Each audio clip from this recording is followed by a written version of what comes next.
want to say it's been wonderful being with you here again. I want to thank you for your wonderful hospitality, the wonderful meals that we had, wonderful place that we had to sleep. We've been well taken care of here. We appreciate your generosity of spirit, your kindness, and we want you to know that we love you very much. We feel very close to you, having lived here in the past, and you folks are special to us, very special to us. And whenever we're apart, we always miss you, always thinking about you, always praying for you. So the last lesson in the series is on marriage, essential principles for marriage. And what I want to do is to go to the chart where we have all of our definitions, and we read them the very first lesson, and we'll go back to this one on marriage and read it. You need to understand this is the basis for everything that we've talked about. Marriage is the committed life of a man and woman together who have pledged vows of love and faithfulness to each other before God and agreed to be bound by God's law together until death. I think we should understand again these same verses. These should never be forgotten. And God is the one who instituted marriage in the beginning in Genesis chapter 2. God said in Malachi that He hates divorce. We understand what Jesus said in Matthew chapter 19. Friends, we have to teach this, and we have to understand that divorce is not acceptable. Divorce, not for the cause of fornication, is sin. And remarriage, in that case, is adultery. What God has joined together, let not man separate. We have to teach our children this over and over and over again. Be reminded of these passages, that no matter how difficult things might get in marriage, because as we said before, Satan is always trying to tempt you, always trying to bring your relationship down. You have to stay strong. You have to stay together. And the way that you can do that is to stay in the Lord. So with this next chart, let's look at some verses on marriage that connect with the things that we've been talking about. We already quoted from Hebrews 13 and verse 4 that marriage is honorable among all, and the bed undefiled, or it is pure. I want to turn to 1 Corinthians chapter 7, verses 2 through 5. Nevertheless, because of sexual immorality, let each man have his own wife, and let each woman have her own husband. And I read that in the last lesson. I want to emphasize in verse 2, his own wife, his own husband. Verse 3, let the husband render to his wife the affection due her, and likewise also the wife to her husband. And the type of affection we're talking about here is the sexual relationship. And everything that is a part of that. You are to render to your spouse the affection that is due. In verse 4, the wife does not have authority over her own body, but the husband does. And likewise, the husband does not have authority over his own body, but the wife does. So you can see that you belong to your spouse. You don't belong so much to yourself as to your spouse. He says in verse 5, do not deprive one another. Now he's talking about abstinence from sex in marriage. Do not deprive one another. But he gives certain conditions under which that might be acceptable. Except with consent for a time that you may give yourselves to fasting and prayer and come together again so that Satan does not tempt you because of your lack of self-control. What he's saying here is there might be a time in which there are difficulties that you need to work out. But if there is this problem or this separation, now it might not be a circumstance of problems. The two may be separated by distance. And this would be the case if someone is sent, a soldier sent overseas, they are apart from their wife for a while, or a wife from her husband, depending on who's in the military. Or a preacher going on a gospel meeting somewhere, not with his wife. It's not a normal circumstance that they be apart. So whether it has to do with problems or physical distance, God expects you to be back together. Now, if it is an issue of problems, you have to agree to be apart, and for a temporary time, you agree to that. And while you're apart, understand it's not a party time now. It's a time of fasting and prayer, because this is not a normal circumstance. And being apart is a playground for Satan, because he can certainly tempt you very strongly in that time. I want to go to Proverbs chapter 5. Proverbs chapter 5, verses 15 through 20. We are given the admonition to drink water from your own cistern and running water from your own well. Talking about sexual relations with your spouse. Should your fountains be dispersed abroad in streams of water in the streets? No, you don't allow yourself to be accessible to anybody else but your spouse. Let them be only your own, and not for strangers with you. Let your fountain be blessed, and rejoice with the wife of your youth. As a loving deer and a graceful doe, let her breast satisfy you at all times, and always be enraptured. The word can also be translated intoxicated with her love. For why should you, my son, be enraptured by an immoral woman, and be embraced in the arms of a seductress? When you look at the different relationships that we've talked about in this series, the greatest temptations in regard to the first three, dating, courtship, and engagement, is intimacy too soon, having sexual relations before you're married. And the reason that happens is they're not showing self-control. I think the greatest temptation for a married couple is the very opposite, and that is the lack of intimacy.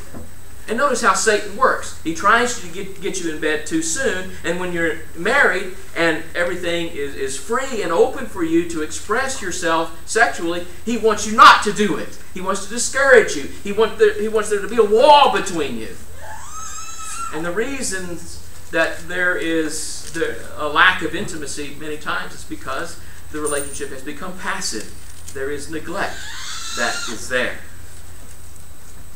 Now, you would be surprised how often married men have come to me over the years, and we're talking Christian men, and have told me, my wife and I have not had sex for months. And, of course, my internal response is, what is wrong? This is bad. And they begin describing how they have grown apart and that there is bitterness there. They become emotionally detached from one another, and the emotions are all negative. And they're losing the desire to even look at the other person, to be with them for any period of time. How does that happen? What's been going on all this time for this to get that way? I want to go to a spiritual parallel in Revelation chapter 2. As our Lord writes to the church at Ephesus through the Apostle John. Ephesians chapter 2, verse 1. To the angel of the church at Ephesus write, these things says he who holds the 7 stars in his right hand, who walks in the midst of the 7 golden lampstands. Well, that's Jesus. I know your works. So he's talking to the brethren there at Ephesus. I know your works, your labor, your patience, and that you cannot bear those who are evil. And you have tested those who say they are apostles and are not, and have found them liars. And you've persevered and have patience, and have labored for my name's sake, and have not become weary. So sounds like a great congregation, right? They're strong in the faith, it seems like. On the outside, they're doing a lot of things that they should be doing. But the problem is on the inside. Verse 4, nevertheless, I have this against you, that you have left your first love. Who's their first love? Jesus Christ. You mean it's possible that you can have a body of believers who do all kinds of things in the name of Christ, but have stopped loving Him as they should? Yes, because it happened there. Begin to take your Savior for granted. You forget to appreciate what He's done for you in sacrificing Himself on the cross for your sins. That your service becomes one that is outward and not intimate. This is what happens in marriage as well. And there are a lot of marriages out there, and among Christians, that are quietly dying. This is a chart that we put up in one of our lessons on courtship. Remember, I talked about there needs to be building taking place in the courtship stage.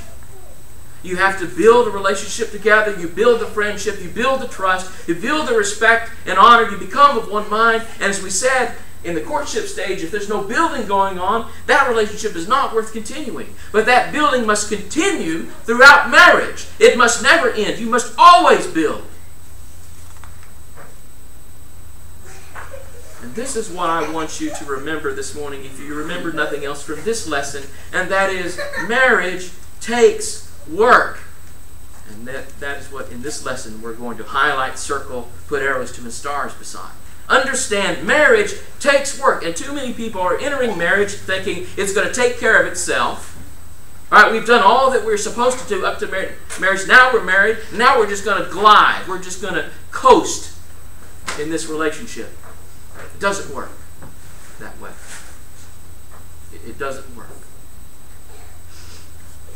I want to consider the verses that I have up there, going back to 1 Corinthians chapter 7.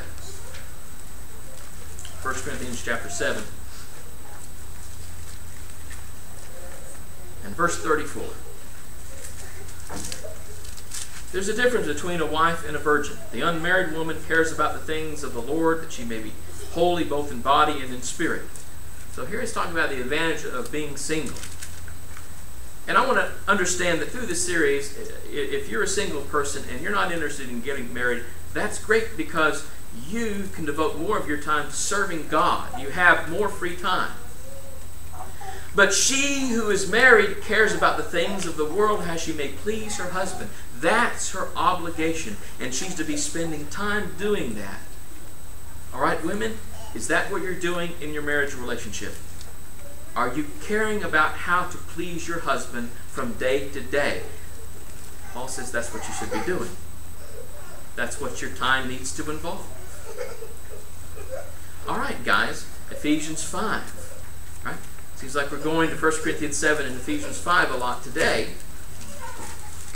A lot of good things are there. Now, I don't think we read this verse yet in our series. Ephesians 5, 28 and 29. So husbands ought to love their own wives as their own bodies. He who loves his wife loves himself. For no one ever hated his own flesh, but nourishes and cherishes it, just as the Lord does his church. So what are we to be involved in doing, men, in the marriage relationship? Well, we're to nourish and cherish our wives. Now, you understand how to take care of yourself. Are you taking care of your wife? You see, it's shown in these verses, marriage takes work. You have to keep doing things. As we said, marriage does not maintain itself. And what we learn from Revelation chapter 2 is that activity doesn't equate to working on the relationship. The Ephesians were doing all kinds of things, but the relationship was deteriorating with Christ. Sometimes when you talk with couples that have problems, they say, well, let's start from the woman's point of view. Well, I clean up after his messes. I wash the clothes. I cook him meals. I do all kinds of things for him. And the guy says, well, I bring home the paycheck. I go to work, and I fix things around the house, and I kill spiders for her. I do all these things for her. And that's good. That's part of it. But that's not working on the relationship, you see. That's just activity. We got to know the difference between the two. When there is a problem in the relationship, often the other person gets blamed. And maybe there is some blame that should be there, but that's not how you fix it, by blaming one another, pointing at one another, because you can't make the other person change. They have to decide to do that on their own. And so if there are problems, what you have to do is to focus on your responsibilities in the relationship, not the other's faults. That's what the devil would want us to do. Try and look at all the little imperfections in the other person. And there's no person that's perfect. You're not perfect. And that's why God has put us together, to help each other out. Whenever couples come to me with problems, And let's say that I am talking to the husband, and he's telling me all these things that are wrong about his wife. I'm not going to, okay, I'm going to write all these things down. I'm going to tell her, I'm going to go tell her what's wrong. I don't know. That's not what I'm going to do. What I'm going to do is I'm going to tell him what his responsibilities are. Okay? This is what you need to be doing. This is how you need to be. This is how you need to behave to her. And that's what you need to do. Now, if I talk to the wife, I have Sonia with me, and the wife says, oh, he does this and that, and he doesn't do this. And, all right, what am I going to tell her? All right, what's your responsibilities in the relationship? How can you make it grow? Blame is never a good thing. Never a good thing. Blame wasn't good in the Garden of Eden. You know, this woman you gave me, caused me to sin. Oh, the serpent, he deceived me, and I ate. How did blame work out there? It didn't solve things, did it? So marriage takes work, and you can never take a break from this work. But understand this. Though marriage takes work, it can be a lot of fun. Why do we have to make it a misery? Working on your marriage can be a lot of fun. Remember, God made marriage a blessing, not a burden. Let's go to Ecclesiastes 9 and verse 9. Ecclesiastes 9 and verse 9. Live joyfully with the wife whom you love all the days of your vain life which He's given you under the sun. All your days of vanity. For that is your portion in life, and in the labor which you perform under the sun. Now, understanding the context of Ecclesiastes, when he talks about life under the sun, this is life on earth. And the perspective in Ecclesiastes is, all right, if we look at life without God, it's a life of vanity. And there are some things about life that are burdensome and repetitious. But what does he say is going to give you joy in life? Your spouse, guys, your wife, whom you love all the days of your vain life. God's given you. She's a gift from God. Women, he's a gift from God. And you can live joyfully because Solomon says so. And so, friends, work at it. Work at it. Well, how can we work at it? How can we get close together? Or how can we make sure that we never grow apart? Well, I'm going to tell you for the rest of the lesson how you can keep the flame burning. And you have to be determined not to ever let it die out. Number one, you need to date and court one another always. Just like before you got married. Now, back then, your relationship was very important to you. You were thinking about it all the time, and you acted like it was important to you. And you were extra nice to one another. And women want to be wooed and complimented. They want that. They need that. And men need to be admired and praised. They needed it back in the dating relationship and courting stage. They need it now in marriage. Don't stop doing that. Men need not to let chivalry die. Keep doing the things for her that are courteous and polite and honoring. Open the doors for her. Do the little things because they count for so much. Be a gentleman always to your wife. Philippians chapter 2 and verse 3. We quoted from Philippians 2:2 earlier about being like-minded in the relationship. Well, look at verse 3. Apply this to marriage too. Let nothing be done through selfish ambition or deceit, but in lowliness of mind, right, we've got humility involved here, let each esteem others better than himself.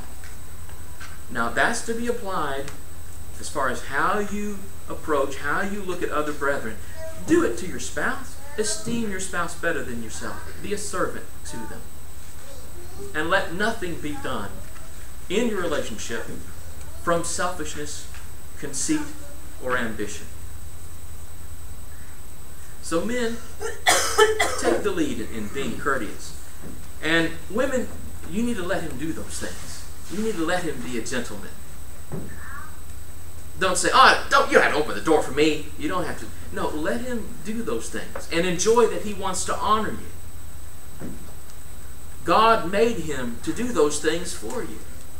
Now, if you don't respect his chivalry, then you disrespect his God-given role. So let him lead. Let him lead. Women, you need to treat him like your hero. Because if your husband is not your hero, then you need to re-examine your heart. Give him the praise and admiration that he needs. If you nag him and talk down to him like he's a fool, you're putting a major stumbling block in front of him, because it'll be very hard for him to want to try and please a person that's made herself hard to please. So spend time together, going out like you did before, doing things together. Now, it was the highlight of your life then in the past. Let it be so now. Well, to do that, obviously, you have to plan time together. Now, it's fun to be spontaneous and say, hey, let's go do something now. Let's just go out, me and you.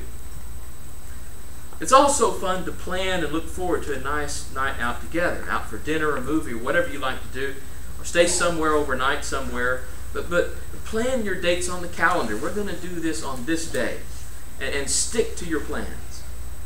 Often you'll hear people say, well, we just don't have enough time. Don't have enough time to do that. You know, we used to have time to do things together. We just don't anymore. You can always make the time. We made the time when Sonia was fighting cancer and both boys were playing basketball. You can make the time. Oh, we're so busy with the children. Well, when we had an infant, when Samuel was a little baby, we could still go out and do things together with him in tow. As they get older, get a babysitter. We have had mom watch the kids quite often. Have family that you trust watch your children while you go out. Make arrangements to be apart from your children, even if a few hours. But understand, you will always be busy with your children from infancy all the way to the time where they leave home. A problem that I see too often is that too many couples invest all their time in their children and leave none for each other. That is common. And when the children leave home, the husband and wife are virtually strangers. They have to get to know one another again. And unfortunately, many have let themselves grow apart. Friends, you do what's important to you.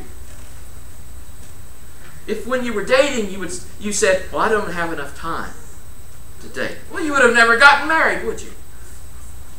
So what's the problem now? Another thing to understand to keep the flame burning is you need to eliminate things that take away from intimate time. Sonia and I have had the rule since the very beginning, no TV in the bedroom. And when we arrived at our destination, our honeymoon, a nice little cabin by the lake, there was a TV in the bedroom. First thing I did is move it to another room. This is never going to take place. Today, with technology, everybody has a gadget to look at. Something to do, something to distract you. Oh, here are notifications here. That can eat away at your time, and it's a tragedy when it eats away at your intimate time. You need to have a rule or a plan to put away those devices at a certain time late in the evening. You don't want that to take away from your cuddle time or talk time. Because if your spouse is ready for bed, but you'd rather stay up and do this stuff with your electronics for a long time, you're robbing your spouse. Tell folks not to call you after a certain time in the evening. Set a time where you're not going to answer the phone. And if it's an emergency, they can leave a message.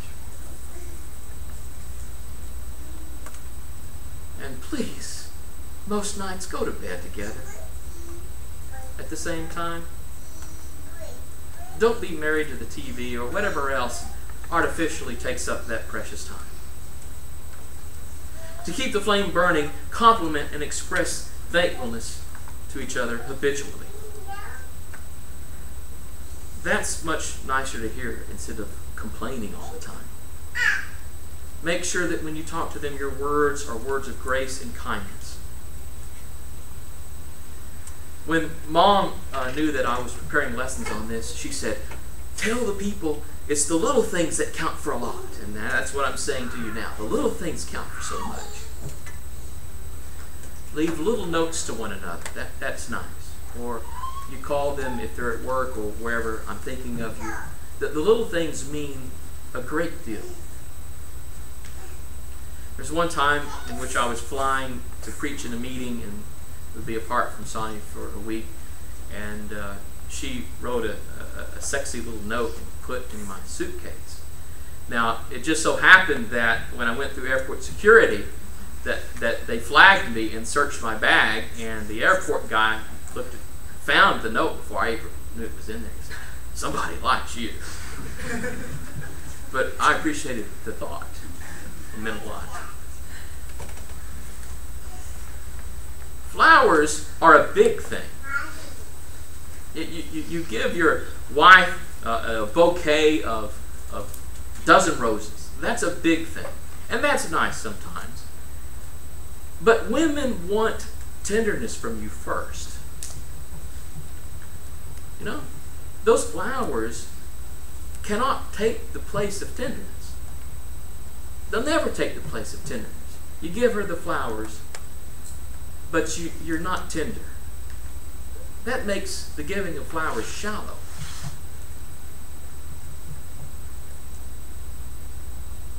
So be kind, always.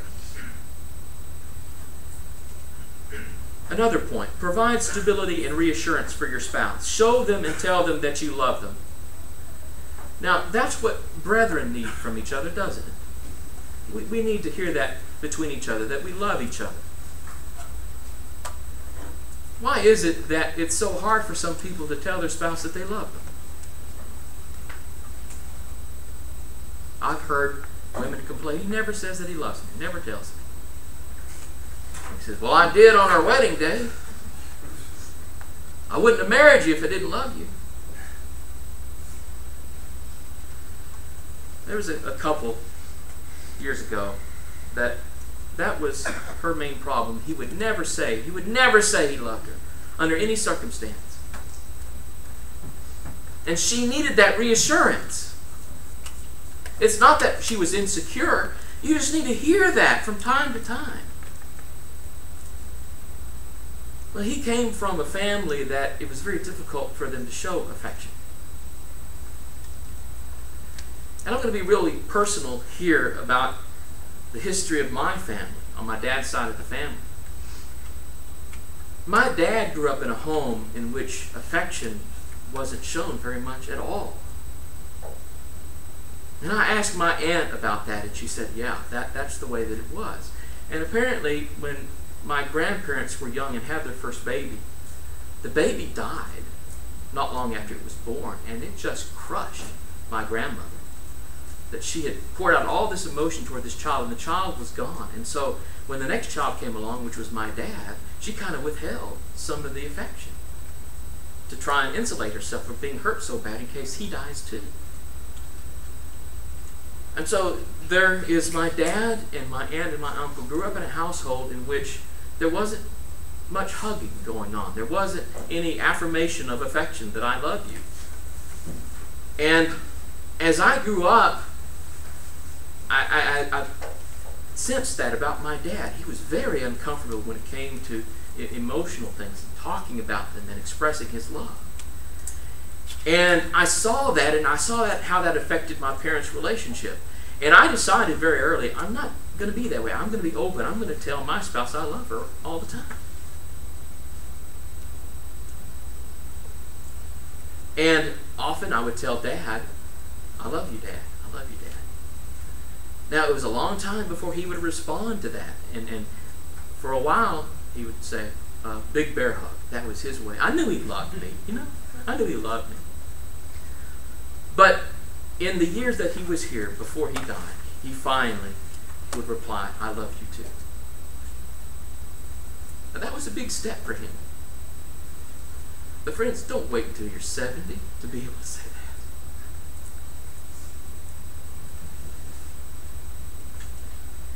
Tell your spouse all the time because they need to hear it.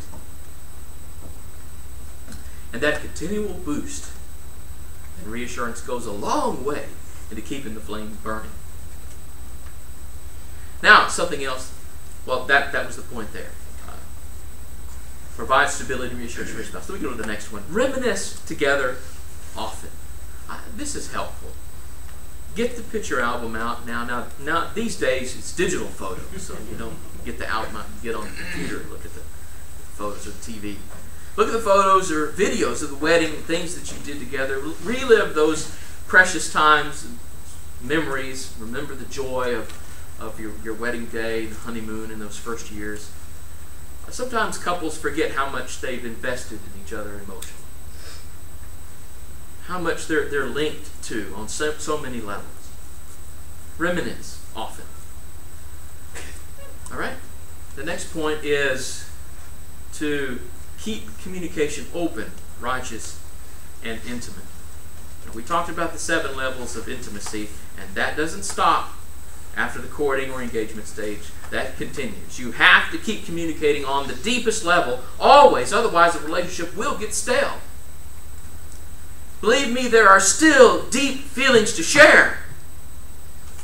And there are feelings to share based upon observations and things that happen in your life that impact your family that you have to talk about from time to time. You've got to watch dishonesty. That cannot be in the relationship. You cannot try and cover up mistakes that you've made by lying. That'll destroy that trust that you've been building up in communication. And when there are disagreements and disappointments, you've got to learn to have calm heads. Let's go to Proverbs chapter 15 and verse 1. Proverbs 15 and verse 1.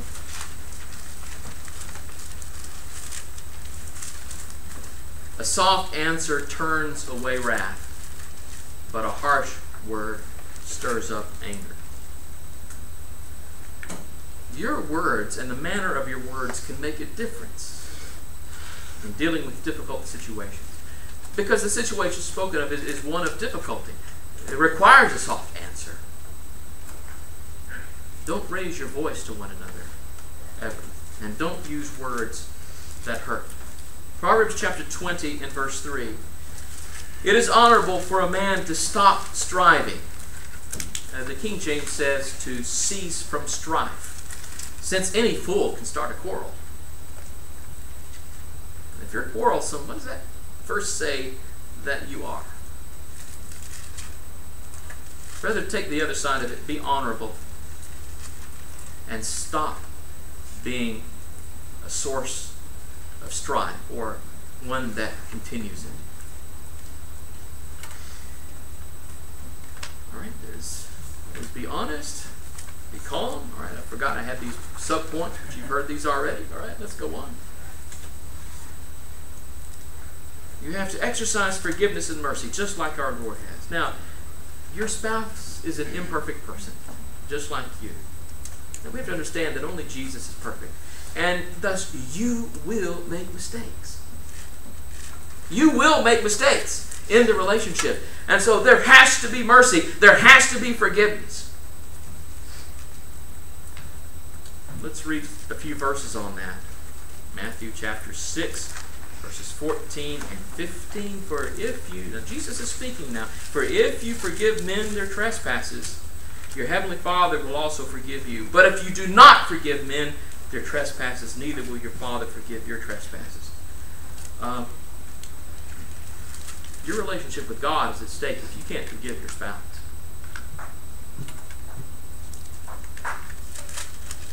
Matthew chapter 18, verse 21, Peter comes to Jesus, Lord, how often shall my brother sin against me and I forgive him? Up to 7 times? And Peter thought he's probably being generous on that. You forgive him 7 times. Jesus said, I do not say to you up to 7 times, but up to 70 times 7. You should always be willing to forgive. No matter how many times somebody has sinned against you or let you down, you have to leave the door open for forgiveness. You have to be willing to forgive. Your spouse is going to sin against you more than 7 times in your marriage. You spend years together, there'll be misunderstandings. There'll be things that you say, you put your foot in your mouth, you do something dumb. You've got to have the humility to admit your mistakes and seek forgiveness. And when that forgiveness is sought, we have to be kind and merciful like our Lord and offer it. Now, Jesus gives a parable which we don't have time to cover this morning. But there's a man who owed a whole lot, was unable to pay it, was thankful that his master showed mercy upon him and forgave him his debt, but he didn't want to forgive somebody who owed him just a little bit. It was harsh toward him.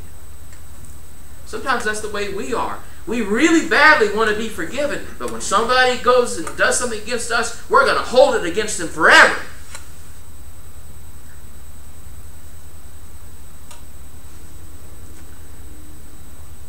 And you see, when the master in the parable understood what this person had done in not forgiving this other person, his master was angry, verse 34, and delivered him to the torturers until he should pay all that was due to him. So my heavenly Father will also do to you if each of you from his heart does not forgive his brother his trespasses. So God has some harsh words for us if we're going to hold things in and never forgive our partner. And Jesus is generous to forgive us of all of our sins. Why can't we be as generous? Remember what Jesus said on the cross, hanging there with these people doing things against him directly. Father, forgive them, for they know not what they do. Can we have that same attitude toward our spouse? That we know they don't know what they're doing. They're making a mistake, yes, but we seek their forgiveness. Not to try and win an argument or to, well, I'm better than you. I didn't make those mistakes. That's selfishness. That's foolishness. 2 Corinthians chapter 2. 2 Corinthians chapter 2. The brethren at Corinth were dealing with a man in sin. And I happen to think this is the same man being referred to in 1 Corinthians 5. And the brethren withdrew from him because of his sin. But it seems that he has repented. And Paul is urging the congregation to forgive him. In 2 Corinthians chapter 2, in verse 7, so that on the contrary you ought rather to forgive him and comfort him, lest perhaps such a one be swallowed up with too much sorrow. Therefore I urge you to reaffirm your love to him.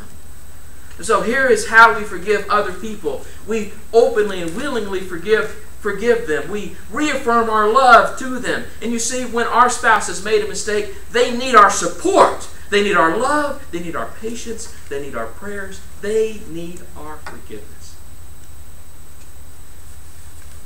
And that's how you keep the flame burning.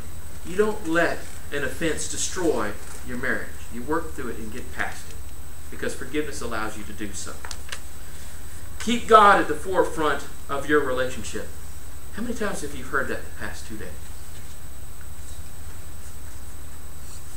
If you don't do this, you're going to fail to meet the problems of life adequately. You'll fail to imitate God in the way that you think and behave toward one another. You'll fail to make your home the best place for kids to grow up in. You'll fail each other in so many ways, and you'll fail God even further. My last point on this particular subject this morning is plan to grow old together. Plan on that. Too many people today say, well, we'll enter into marriage, but if things don't work out, then no, that's not where you go with your thought. You go, we're going to grow old together if the Lord allows us both to live to an old age. Expect that when you're old, you'll still be enjoying your life's journey together, writing new chapters in your love life with each passing year. Even though in time the outward beauty fades and the body starts breaking down, your kindred spirits will grow in love and appreciation toward one another. A marriage like that, lived in faith and hope and service to God, that, my friends, is true happiness. Now, this is my last chart, but it's just a picture. Most of you know who that is. Sewell and Kenita Hall. Now, Joe Works took this picture at camp last year in New Jersey. And when you saw the two of them together, that's how you saw them, arm in arm. Those two love each other deeply. You talk to Sewell and he'll tell you his love for her has grown and grown over the years. And they are celebrating their 65th wedding anniversary. When this was posted on Facebook, a young woman in her 20s wrote, "I want to grow up and be just like them." I think that's great. It's wonderful. I want to tell you very quickly about another couple, and I don't have a picture of them, and I've tried to find pictures of them from other brethren in Arkansas. When I first started preaching full-time in Walden, Arkansas, this older couple was there, Noel and Ann Sanders. And they were very much up in years, but they were so much like young people in the way that they were toward one another. They would always call each other sweetheart. They would always hold each other's hands. You would never hear them say a cross word about the other. They were always respectful.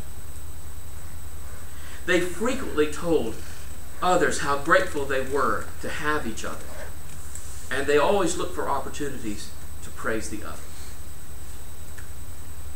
And frankly, they put to shame some of the other couples in the congregation. That's who I want to be like. That couple, always sweet to the end. Brethren, keep the flame burning. Don't lose your first love. Certainly not lose the love you have for Christ. Don't lose the love you have for your spouse, because they are a blessing from God. I hope my series has been of benefit to you.